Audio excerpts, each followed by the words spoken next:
Audi's connection with cricketers does not begin with Yuvraj Singh or Virat Kohli or one of the new gen cricketers.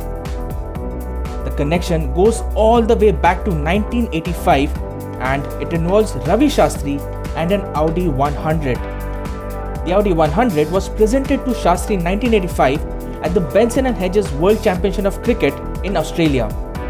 And now, 37 years later, he has taken the delivery of the same car, which has been restored by Raymond Group Chairman and Managing Director Gautam Singhania's Supercar Club Garage.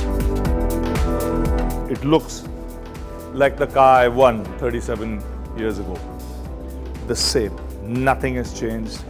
I mean, hats off to Gautam Supercar for doing this stuff the way they have. Unbelievable.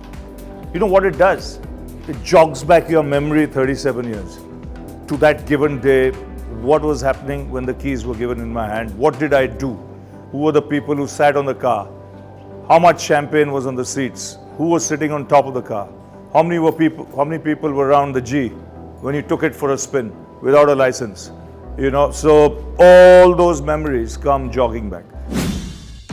The folks at the Supercar Club Garage say that the car came to them in a very poor condition. It had to go through various countries' old part auction sites and brokers and scrapyards to source the necessary parts. Even the original color code was procured from the manufacturer to retain its initial appeal.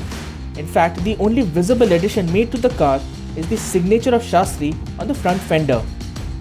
Even the cabin has been restored to its original condition, featuring fabric seat covers. Singhania was very clear that he didn't want to use any replica parts. So the car came, it was not working at all. We completely stripped the car and then piece by piece rebuilt it from scratch. Painstakingly, you had to find a lot of original parts. A door panel here, a dashboard there, because it's a 37-year-old discontinued model, and it was a bit of a challenge. But then it took maybe just under a year. But I think with the painstaking efforts of Irfan at the garage, I think we were able to do it. The car owned by Ravi Shastri is the Audi 100 2.3e model, which is powered by a 2.3-litre inline 5-cylinder petrol engine, capable of churning out a good 134 brake horsepower. It's always great to see a car being restored to its former glory, and the Audi 100, with all the memories it carries for Shastri, it will surely be his pride and joy.